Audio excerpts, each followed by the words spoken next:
नमस्कार दोस्तों, मैं एडवोकेट आरडी आपका चैनल पर स्वागत करती हूँ। आई होप आप सब लोग बहुत अच्छे होंगे। दोस्तों, जो लोग क्राइम करते हैं और जिनको ऐसा लगता है कि क्राइम जो है परफेक्ट हो सकता है, वो सबसे बड़ी गलतफहमी होती है उनकी। अगर उनको ऐसा लगता है कि वो क्राइम करेंगे और वो बच निकलेंगे, तो वो सबसे बड़े गलतफहमी में होते हैं और इन गलतफहमियों को उनको जितनी जल्दी हो सके निकाल देना चाहिए। और होता क्या है कि कई बार मुझे ऐसा लगता है कि कुदरत भी इंसाफ करती है, क्योंकि कई बार जब कहीं से कुछ भी नहीं मिलता तो एक छोटा सा क्लू हमें कातिल तक पहुंचा देता है। छोटा सा क्लू पुलिस वालों को एग्जैक्ट उस इंसान तक पहुंचा देता है जिसने जुर्म किया होता है। तो अगर किसी को भी लगता है कि परफेक्ट क्राइम होता है तो ये उसकी बहुत बड़ी गलतफहमी है। हमेशा मैंने देखा है, बहुत सारे शोज में देखा है कि बहुत सारे क्रिमिनल ऐसे होते हैं जो खुद बोलते हैं कि हमने जो क्रिमिनल शोज देख देख के क्राइम करने का तरीका देखा। पर मैं वही कहूँगी कि वो ये भूल जाते हैं कि उसके बाद उन्होंने वो एंड नहीं देखा कि पुलिस कैसे कैसे कैसे कैसे क्लू इकट्ठा करके, उनको लगता है कि हम ये क्लू नहीं छोड़ेंगे तो हम बच जाएंगे, हम ये वाला क्लू नहीं यूज़ करेंगे तो हम बच जाएंगे। लेकिन उनको ये नहीं समझ में आता कि जब वो उस क्लू तक पहुंच सकते हैं, उस मुजरिम तक पहुंच सकते हैं, देन हु आर यू? क्या आप तक नहीं पहुंच सकते? पहुंच सकते हैं। और आज की भी वारदात ऐसी ही है। कैसे एक छोटी सी व्हाट्सएप डीपी से पुलिस मुजरिम तक पहुंचती है, कैसे पहुंचती है और वारदात क्या है, जानते हैं? तो नमस्कार दोस्तों, मैं एडवोकेट आरडी। और अब आपको एक चीज़ ज़रूर कहना चाहूँगी कि आप 9 बज चुके हैं, कहानी का सिलसिला शुरू हो चुका है। अगर आप चैनल पर नए हैं, पहली बार चैनल को वॉच कर रहे हैं, तो मेरी एक हम्बल रिक्वेस्ट है कि परिवार में जुड़ने के लिए, परिवार को बड़ा करने के लिए और मेरा सहयोग करने के लिए चैनल को सब्सक्राइब करें, साथ में बेल आइकन ज़रूर प्रेस करें। उससे नोटिफिकेशन आप तक आसानी से पहुँच जाएगा मेरे न्यू वीडियोज़ का। इसके अलावा वारदात के बारे में आपकी क्या राय है, ये मुझे ज़रूर कमेंट करके बताएं। और अगर कोई सजेशन देना चाहते हैं तो वो भी दें, अप्लाई होगा। तो चलिए दोस्तों, समय ना लेते हुए वारदात की तरफ चलते हैं। आज की जो वारदात है ये है 1 अगस्त 2023। बहुत ज़्यादा टाइम नहीं हुआ है, आज 10 तारीख है, तो जस्ट 8 दिन पहले की देख लीजिए। 1 अगस्त 2023 को सेंटर दिल्ली है, सेंटर दिल्ली का एक एरिया है सदर बाज़ार। सदर बाज़ार में जो एक रोड है चमेलियन रोड, चमेलियन रोड में एक, मैं ये कहती हूँ, घायल अवस्था में एक इंसान पड़ा हुआ था। लोगों को लग रहा था कि लाश पड़ी हुई है। आने जाने वाले लोग जब देखते हैं तो फटाफट पुलिस को फ़ोन करते हैं। जब पुलिस को फ़ोन करते हैं, पुलिस मौका वारदात पर पहुंचती है और दूर से देखने से यही लग रहा था कि ये जो इंसान है, ये जो इंसान जो ज़मीन पर पड़ा हुआ है वो मर चुका है, जस्ट बिकॉज कि उसके गले की जो है वो गला कटा हुआ था। तो दूर से देख के यही लग रहा था कि वो मर चुका है। लेकिन जब पुलिस जाती है और पास से जाकर उसकी तहकीकात करती है तो पता चलता है कि ये अभी जिंदा है, इसकी सांसें चल रही हैं। पुलिस समय ना वेस्ट करते हुए और पीसीआर वैन में ही उस इंसान को डालती है और उसके बाद ले जाके हॉस्पिटल में एडमिट कर देती है। जब एडमिट करती है तो थोड़ी देर तक तो पुलिस, जो डॉक्टर्स हैं, वो बचाने की कोशिश करते हैं, लेकिन उसके बाद उसकी मौत हो जाती है। जब मौत होती है तो अब ये जो केस है ये अटेम्प्ट टू मर्डर से सीधा मर्डर 302 का केस बन जाता है। अब पुलिस जो भी उसके जो व्यक्ति है जो अब मर चुका है, उसकी पॉकेट में सर्च करती है, उसकी सामान देखती है, तो सामान से पता लगता है कि जो ये इंसान है इसका नाम है मोहम्मद समीर। और मोहम्मद समीर जो है ये सुल्तानपुरी का रहने वाला है। अब जब उसके घर वालों को इन्फॉर्म किया जाता है, घर वाले आते हैं तो घर वाले बताते हैं कि ये उनका मतलब रिश्तेदार है, उनका घर का मेंबर है। ये बताते हैं। अब शुरू होती है तहकीकात कि आखिर कौन है। अड़ोस पड़ोस वालों से पूछा जाता है, घर वालों से पूछा जाता है किसी के साथ कोई दुश्मनी, तो वो कहते हैं कोई दुश्मनी नहीं, वो घर से निकला था। और जो ये व्यक्ति है मोहम्मद समीर, इसके बारे में इसके घर वाले बताते हैं कि पहले ये लोग सदर बाज़ार में ही रहते थे, वहीं पास के एरिया में, लेकिन कुछ समय पहले ही ये सुल्तानपुरी एरिया में शिफ्ट हुए थे। लेकिन उसके बाद भी जो समीर है, समीर का आना जाना सदर मार्केट में नॉर्मली रहता था, तो उनके लिए नॉर्मल सी बात थी। अब पुलिस को जब कोई भी क्लू नहीं मिलता, घर वाले भी कह देते हैं कि हमारे किसी से दुश्मनी नहीं है, तो फिर पुलिस अपने तरीके से खोजबीन शुरू करती है।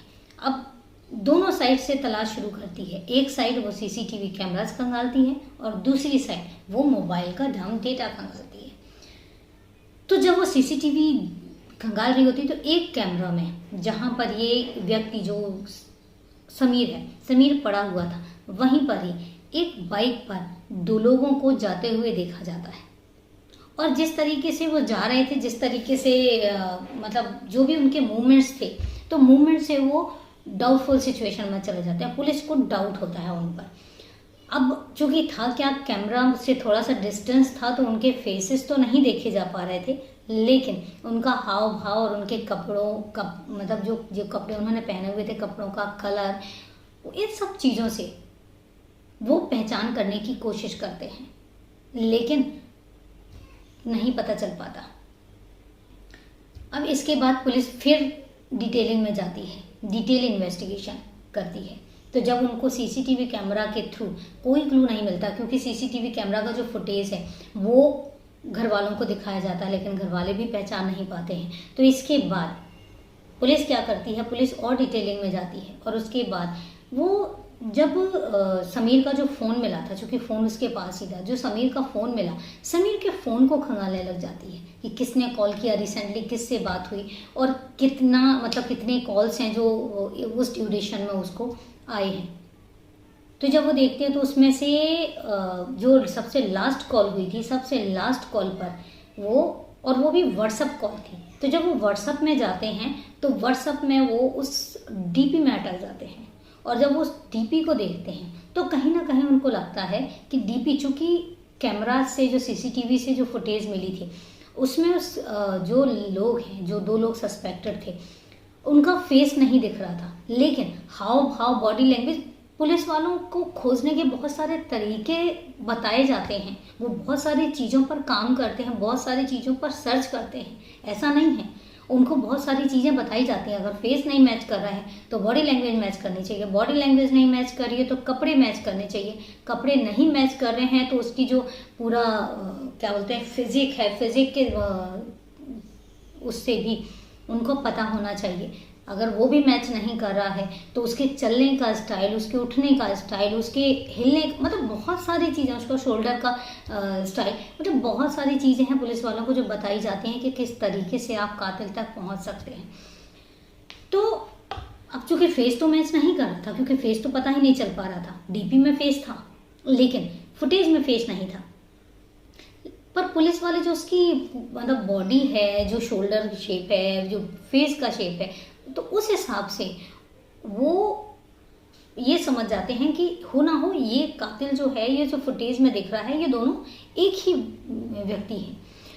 जब वो पता करते हैं तो पता चलता है कि ये जो नंबर है जिससे लास्ट बात हुई है वो है मोहम्मद आमिर का। जब वो मोहम्मद आमिर के बारे में पूछते हैं तो पता चलता है कि मोहम्मद आमिर समीर का बचपन का दोस्त है। बचपन से ये उसी सदर बाज़ार में एक साथ रहे हैं और अभी भी जो आमिर है, आमिर सदर बाज़ार में ही रह रहा था।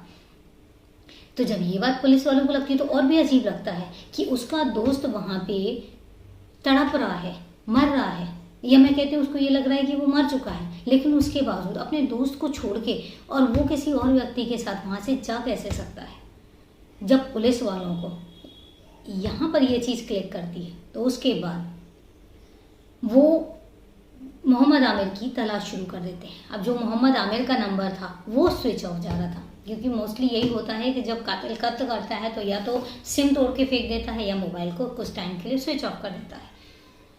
लेकिन उसके बाद अब कितने दिन तक वो स्विच ऑन करता, एक बार वो स्विच ऑन फ़ोन होता है और उसके बाद पुलिस वाले मोहम्मद आमिर को सदर बाज़ार से ही अरेस्ट करते हैं और अरेस्ट करने के बाद पुलिस स्टेशन लेकर आते हैं। और जब पुलिस स्टेशन लेकर आते हैं तो आमिर से पहले जब पूछताछ की जाती है तो वो मतलब आनाकानी करने लग जाता है, मना करने लग जाता है। लेकिन उसके बाद जब उससे सख्ती से पूछा जाता है तो वो कबूल कर लेता है कि हाँ, समीर का मर्डर मैंने ही किया है। और समीर का मर्डर मैंने अकेले नहीं किया है, मैंने एक मेरा दोस्त है, जानकार है, मोहम्मद रिजवान के साथ मिलके मैंने उसका मर्डर किया है। अब मोहम्मद रिजवान कौन है? मोहम्मद रिजवान जो है वो पेशेवर कसाई है, उसका काम ही वो बूचर है, उसका काम ही जानवरों को काटना, ये सब चीज़ें हैं, तो उसको बड़ी प्रैक्टिस है। क्योंकि बात यही आती है कि आमिर कहता है कि मैं अपने दोस्त को, हो सकता है शायद ना मार पाऊँ, तो इसलिए वो प्लान करता है, और प्लान के बाद वो रिजवान से बात करता है, रिजवान तैयार हो जाता है, और जब वो तैयार होता है तो उसके बाद फिर ये दिन डिसाइड करते हैं, और उस दिन आमिर को अपने पास बुलाते हैं, और बुलाने के बाद फिर ये दोनों साइड, वो चमेलियन रोड में बिल्कुल एक साइड में जाके, सुनसान से एरिया में जाके तीनों ड्रिंक करते हैं। और तीनों ड्रिंक नहीं करते हैं, इन लोग सोची समझी साजिश के तहत जो समीर है, समीर को ड्रिंक ज़्यादा करवाते हैं। जब समीर ओवर ड्रिंक हो जाता है तो उसके बाद फिर रिजवान जो चाकू, जो खंजर अपने साथ लेकर आता है, उस खंजर से उसका गला रेत देता है, और गला रेतने के बाद वो बिल्कुल भी टाइम वेस्ट नहीं करते हैं, उसको उसी हालत में छोड़ के वो ये भी नहीं देखते हैं, वो इतना ज़रूर कट कर देते हैं कि इससे वो बचने ना पाए, उसकी जान चली जाए। और इसके बाद वो वहाँ से 9-11 हो जाते हैं, और इसके बाद रिजवान को भी अरेस्ट कर लिया जाता है। जब दोनों को अरेस्ट कर लिया जाता है तो रिजवान भी सेम कहानी बताता है कि ऐसे ऐसे हुआ था। अब दोस्तों ये तो रही बात कि कत्ल हुआ, लेकिन अगर आप कत्ल की वजह जानेंगे तो आप भी शॉक्ड हो जाएंगे कि आखिर ये, मतलब ऐसा भी कोई होता है। और कत्ल की वजह थी, जब उससे पूछा गया आमिर से कि आखिर तुमने अपने बचपन के दोस्त को ही मार दिया, और क्यों मार दिया, जब वो इस बात का खुलासा करता है, कहता है एक्चुअल में क्या था, जो आमिर था, आमिर को एक, मतलब जैसे लड़कियों के लिए एक, मतलब अलग से ही फीलिंग, हर लड़की को मतलब देख के इस तरीके की फीलिंग होना, एक ऑब्सेस्ड बोलते हैं, जो ऑब्सेशन बहुत बहुत बुरी चीज़ होती है, तो वो था उसका गर्ल्स के लिए। तो जो समीर की वाइफ थी, समीर की वाइफ के लिए भी उसकी जो फीलिंग्स थी वो बहुत गलत थी।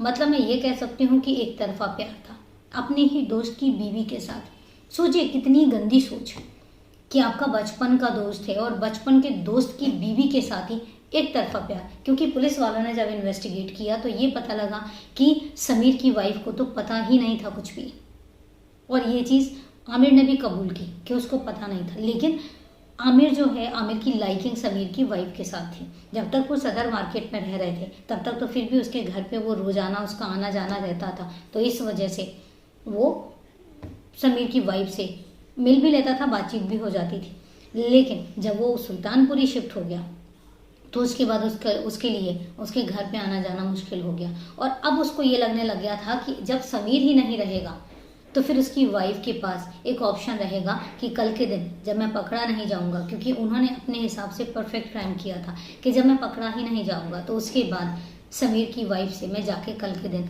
निकाह के लिए बोल सकता हूँ और वो मेरी हो जाएगी।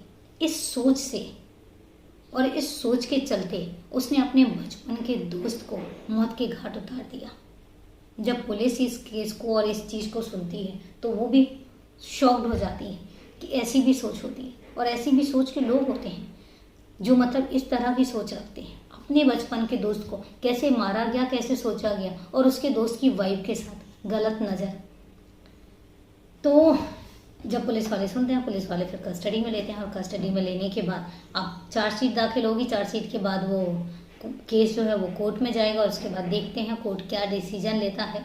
तो ये तो बात की बात है, लेकिन वारदात यहीं तक थी, क्योंकि अभी रिसेंटली है तो फर्दर अभी जो है कार्यवाही बात वो तो बाद में होती रहेगी।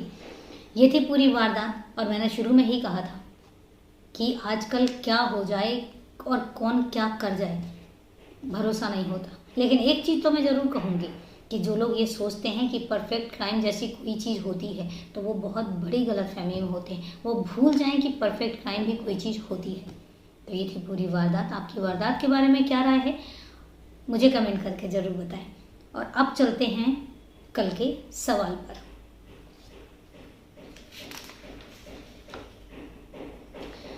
कल मैंने आपसे एक सवाल किया था कि ट्रेन्स तो दुनिया में हर शहर में चलती हैं, हर कंट्री में चलती हैं, लेकिन सबसे ज़्यादा ट्रेन्स किस कंट्री में चलती हैं? मैंने सिर्फ इतना सा सवाल पूछा था, बहुत सिंपल सा था। तो उसका आंसर है जापान। जापान एक ऐसी कंट्री है जिसमें सबसे ज़्यादा ट्रेन्स चलती हैं। तो ये था दोस्तों कल का जवाब, कल के सवाल का जवाब। अब आती है बात आज के सवाल की। आज का सवाल है पॉक्सो एक्ट। पॉक्सो एक्ट क्या है और ये कब शुरू हुआ? क्योंकि हम क्राइम चैनल है ये, तो मैं चाह रही थी कि आज क्राइम से रिलेटेड ही चीज़ें आपके साथ शेयर करूं और क्वेश्चन भी क्राइम से रिलेटेड ही पूछूं। तो पॉक्सो एक्ट क्या है उसके बारे में आप सर्च करिए और कमेंट करके मुझे ज़रूर बताइए। जिसको पता है वो तो बिल्कुल कमेंट करें, ताकि मैं कल आपका कमेंट भी पढ़कर सुना सकूं। तो चलिए दोस्तों, कमेंट करते रहिए। मिलते हैं फिर कल एक नई वारदात के साथ। तब तक के लिए नमस्कार, जय हिंद।